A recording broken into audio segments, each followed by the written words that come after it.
subjectivists want everyone to recognize the world as we know it and know it now, that is to say, as we intuit it as a matter of fact.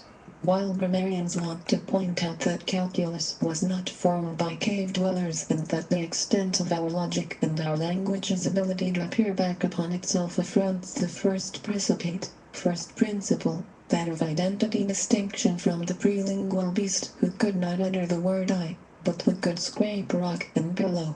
Throughout lingual histories to the current extenuation of logical and dyslogical imagination, speculative thought, not to mention the reasonable and rational pathological processes made available via consideration text and text tracking, calculus, formal logic, and postmodernism and consideration of language evolution in general and more specifically, objectivists want grammarians to obey to the authorial principles of not chasing one's own coattails, not throwing the baby out with the bathwater, although the grammarian notes that our imagination is a part of our grammar.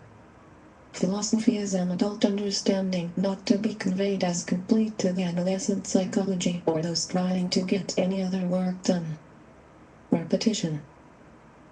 Free will is a proposition and it's a natural extension of a common sense idea that when one has several, few or two items available, one tends to pick or become attracted to one item over another. In retrospect, we users of the words free and will and determinism, etc., and we the users of the term free will say that you chose that because that is what you did. So if it's tautological that what we call free will is just a phrase we use to describe what we have done deterministically, then we should feel obligated to ask the question free from what? And we should feel free to answer determinism itself.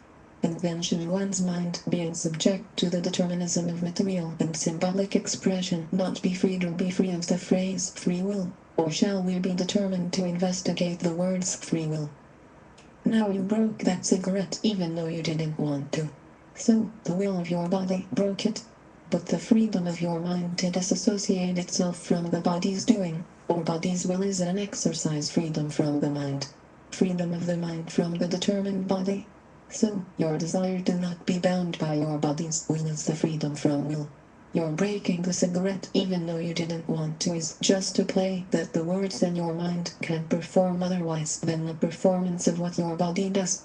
So you can dissociate your body from your mind, causing an identity conflict tying with the language that we use when we use the word I, or you can align your body's doing with what the words in your mind tell us you are doing or choosing to do. The mind, which is what we mostly identify ourselves with, the me, or being oneself, is subject to its own self-declaration. This self-declaring mechanism is what defines the I of one's being to oneself, and the location of an expression by others. So the I, which you claim yourself to be, which is what we call you, is said to be a language speaker who also does not control my body. So great X, that which you are determined to, is not your self-consideration, nor my consideration, nor me, nor us. So what is it that determines the you? What is the that which is determining you, which is said to be apart from you, apart from me? And I don't want to hear chemicals, and I don't want to hear the will of the chemicals. Free will is the lie which we accept, as it appears to be free only under the monarch of determinism. So free will is free from some will, or free from something that we English speakers might call a force outside of ourselves. That is a repetition of the first petition, that both separates one subject from another instead of one subjected before, after, below, atop, in front of, behind. Some other subject is a repetition of freedom from whilst being the opposite of what is said to be what we can control. Material has a history and thrust, and words have a history and rational requirement. The freedom which you speak is the freedom to be free, some oppressor. So great is the real question is, what are you bound by, what is its opposite, and what are you not bound to, and what is its opposite? What do you call being bound to, and what do you call being free from? What do you call yourself when you identify with that I, which you call the free or determined self? To answer the question of your challenge, the freedom from material physics which constitute everything is only found along the pathology of the words we use, the language we speak, which defines physics and physical attributes. The free will is in the claim that you have free will, the will to be free from that which is said within the language to control us. The physical world precludes the languages that we use to define freedom. The physical world must also preclude the languages that we use to define an opposition to freedom.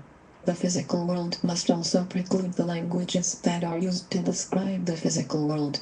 So, your freedom is found when stepping on your own coattails, or it's found in the language that defies physics or physics laws bounding us. Philosophy has made advancements over the years, but the principles of classical philosophy as they are employed are more likened to your analogy to arithmetic. Schools of thought are not rooted to one point in thought. Postmodernism as a repackaging of the positive movement does not disclose where the positivism movement came from, as you might want to assume that positivism came from some school of thought from somewhere post-classical thinking, instead of pre-classical principles. All you are stating or trying to state is a rhetorical stance that the human make-up and mental capability, DNA, has been the same throughout time, but this is so naive. You've assumed the one of humanity, but not the monem. You have marked your body for war, for aggression, and skipped the implicit meaning in the metaphor. The classical world rests. The post-classical movement is a philosophy, which is very Dionysian, in the phonetic read. For example, in all retrospective views as Ryanach, fear is the mind killer. Is an infinite recursion or your infinite recursion not wanting to stand on its own ground, knowing that the big pendulum in the sky is swinging down, that is to say that the body of human knowledge has more in-depth descriptions and universal orientation now than ever before. I say all of this as a lie, for in the saying I destroy the particle which is there before my saying, but that we know Wittgenstein could be applied here. But I don't want to stand on any particular of Wittgenstein's work here, but talk about the air around me on his planet, his world outstretched. Logic 3. Underlying the text. This text as it is phonically expressed by this computer is an underline. That is to say, an underlining of the text, which my phonic speaking voice, as you hear it, as we hear it, is the voice of the universe looking back upon us. At least at any individual perspective yields different planets. You all love the song, Let's Get Retarded in Here, let's get retarded right now. Well, the limit of my speaking voice is an echo of physical science which must and must not intervene with your planet's writing. Live and let live is what I say. A man can stand on the work of what his planet is likened to defending what once was as one man looks back on that planet. Then dead men tell no more tales. Get rich or die trying is the fun gobbler's game. Wittgenstein's planet is great because humanity has been grounded to the structures that look at the ground, the occurrence of denoting an object and having public agreement that that, which is the point of the that. As a Ryanach, you are talented and you do know how to separate your being from the impending Google gobble. My story is not told with talent. It is just told. It is there, and in opposition but not in hate. There is goodly intent. Amen. Your soul is saved. Well, accept the capital reimbursements for jumping around like a monkey to the lights of the gods you admire, but don't partake. There must be distinction for recurrence and infinite recurrence beyond the read. And why do I have faith there? Because the pre-Google shared world also has attributes of talent, but not inscribing for a precipitated monarch, the occurrence of occurrence, that is the occurrence, that is not the current. The controlling God called your Google. Why do you want to be famous? Or are you becoming famous because of your work, expression, insight and talent? And on what non-Platonic platform can we make distinct and public that you are standing upon? From a third person, third world point of view facing downward, I mean.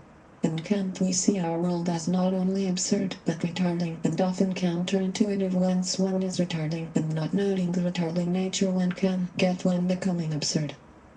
The first recurrence is from a primary occurrence, or the many colors of light put through a prism yield white, as the many colors of smoke, dust, and light retarding material